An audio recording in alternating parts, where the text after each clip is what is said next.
All right, I want to move over to your running back rankings now to end the show. I think similar story in terms of, I think at the top, it's actually relatively straightforward and reasonably set.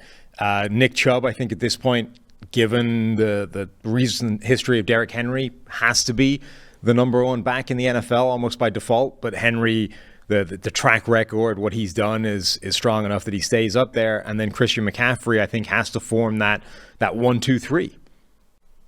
Yeah, for me, we talk about how the return on investment or the differentiating factors between running backs is small. So you could almost make this a 1 through 5. Like you could almost throw in Josh Jacobs and what he's been able to do over the last 2 years. Certainly last year as the rushing champion. Jonathan Taylor. Yeah, I mean, okay, it's a down year for Jonathan Taylor, but it was the first year that he didn't rush for over 1,000 yards since I think his freshman year in high school. So like this dude's just been an unbelievably productive back, no matter where he has been, high school, college, or the NFL. And I think that certainly goes into it. The more he's going to be healthy, the more he's going to play. We're going to talk about him similarly the way that we talk about, I think, these top backs. So that's why you get him in a top 5. It was funny looking up Derrick Henry's numbers because I wrote this in the article.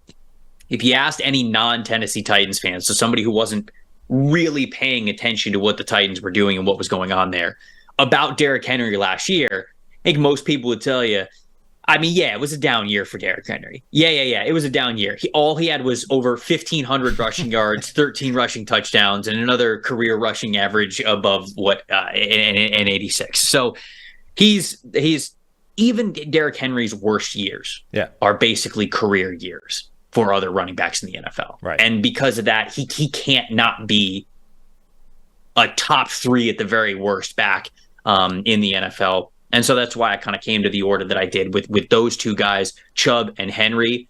Those guys have so much more control of the dominance that they have on the ground than McCaffrey does. So McCaffrey, elite receiver, but he's just not that same type of running back that these other guys are. And I think that matters for this. Yeah, I mean, Derrick Henry had over 1,200 yards after contact last year. Like his yards after contact is a career year for a lot of running backs. It's genuinely ridiculous.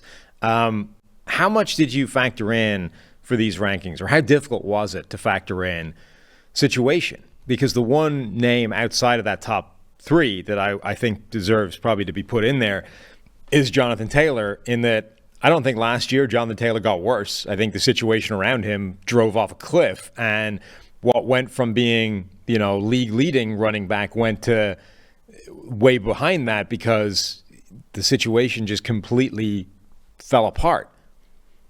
Yeah. It was one of those situations where it was really tough to rank these top 5 guys. It really was. I'm sitting here and I'm looking back over the rankings, and yesterday before I submitted the article, and I'm like, God, can I have Josh Jacobs at 4? And then you look at the names above him and you go, okay, it's Christian McCaffrey, it's Derrick Henry, and it's Nick Chubb. So yes, that is possible. And I think that it's the same thing with Jonathan Taylor. I agree with you 100%. I don't think Jonathan Taylor got worse last year. It's not like, oh, here was the regression we were waiting for him. The offensive line, unfortunately, we know that even the most talented backs out there are a product of the guys in front of him. Henry being able to make up for that the way that he has is the reason why I have him as number 2 on this list, just because he's been unbelievable in that regard. McCaffrey's kind of the same way, because even if the offensive line isn't great, we saw this in Carolina. He affects the game so well as a receiver that you can almost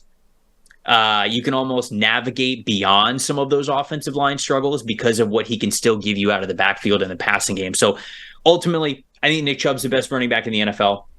I think Derrick Henry makes up for an offensive line in the ground game better than any running back in the league. I think Christian McCaffrey does that from a pass game standpoint better than any running back in the league. And then Josh Jacobs, what he's been able to do over the last 2 years, especially winning the rushing title last year. That's why I ended up having him at 4. So it's no slight to Jonathan Taylor with him being ranked at number 5 amongst these guys. But that's how I came to the ranking that I did to get to that point.